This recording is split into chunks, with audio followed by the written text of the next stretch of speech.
बहनों और भाइयों नमस्ते।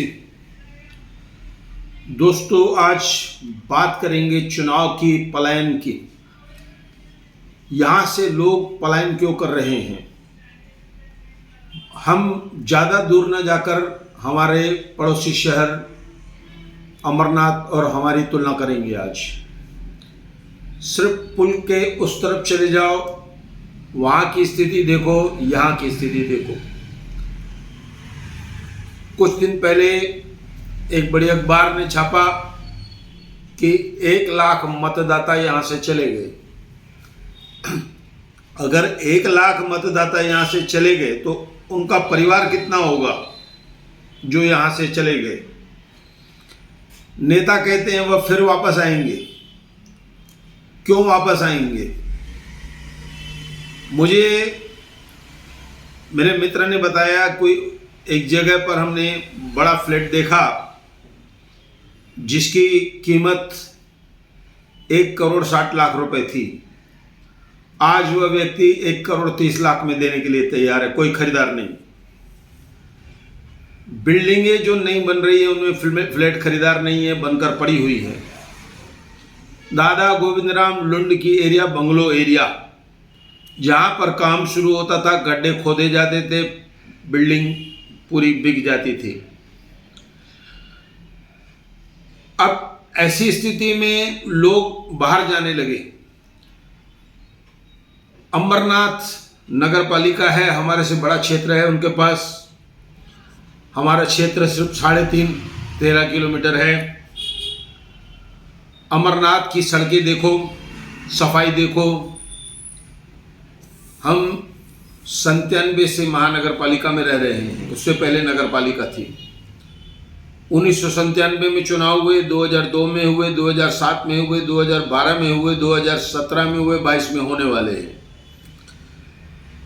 6 बार चुनाव हो जाएंगे अब जो होंगे तो। बार बार नगर सेवक बदले, महापौर बदले, नेता बदले, विधायक बदले, लेकिन इस शहर का कायापलट नहीं हुआ।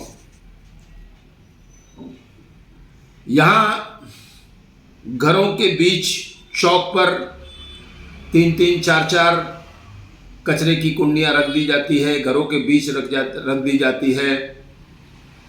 अमरनाथ में जितनी भी बिल्डिंगें हैं उन बिल्डिंगों के अंदर कचरा कुंडी रखी हुई है, वहाँ से गाड़ी उठा कर ले जाती है। छोटे छोटे डब्बे हैं, दिन में 2 बार घंटा गाड़ी आती है, वह कचरा उठा कर ले जाती है।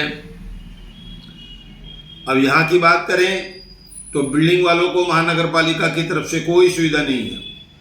पानी देते हैं, टैक्स लेते हैं, बाकी सफाई बिल्डिंग वालों को करानी पड़ती है, खुद के पैसे देने पड़ते हैं।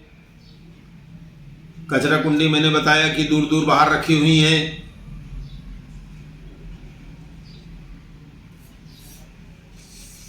दोस्तों, 4 लाख रुपए में कचरा उठता था, आज 8 लाख रुपए में उठता है। भ्रष्टाचार बढ़ता जा रहा है। खुलेआम सड़कों, बंगलों पर मांस की कटाई होती है जो अवैध रूप से है। अगर अमरनाथ में या दूसरे स्थानों पर 8 फ्लैट सिर्फ बनते हैं तो वहाँ पर एक रेरा कानून आया है जो रहने वालों के हितों में है। वह कानून लागू नहीं होता है, लेकिन जब आप रजिस्ट्री कराने जाएंगे तो वहाँ अधिकारी आपसे अटक जाएगा कि रेरा के पैसे भरो आप। आखिरी में लेन देन होती है, या तो बिल्डर करता है या फिर घर खरीदने वाला करता है। रजिस्ट्री कराने जाते हैं तो कितनी लाइन है। हमारे विधायक श्री कुमार आलानी साहब एक बार आए, उनको फिर आना चाहिए। कोई अस्पताल की सुविधा नहीं है। तो आखिर इस शहर में क्या है? गुंडागर्दी, दादागिरी, मारपीट। महिलाएं खुलकर घूम नहीं सकती हैं, बाहर नहीं जा सकती हैं। चारों तरफ सब्जी के ठेले, नाश्ते के ठेले, मांस के ठेले, पूरी सड़कें भर जाती हैं। ऐसी स्थिति इस शहर की है।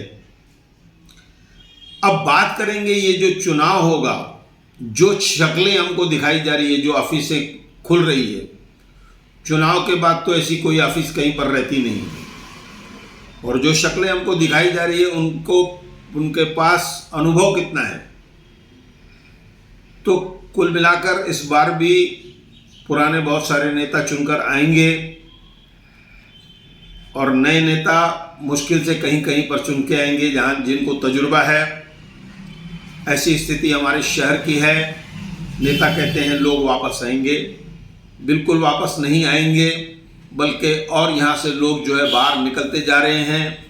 नेताओं को ध्यान देना चाहिए, लेकिन किसी को कोई फर्क नहीं पड़ रहा है, ऐसा कहकर मैं धन्यवाद करूँ।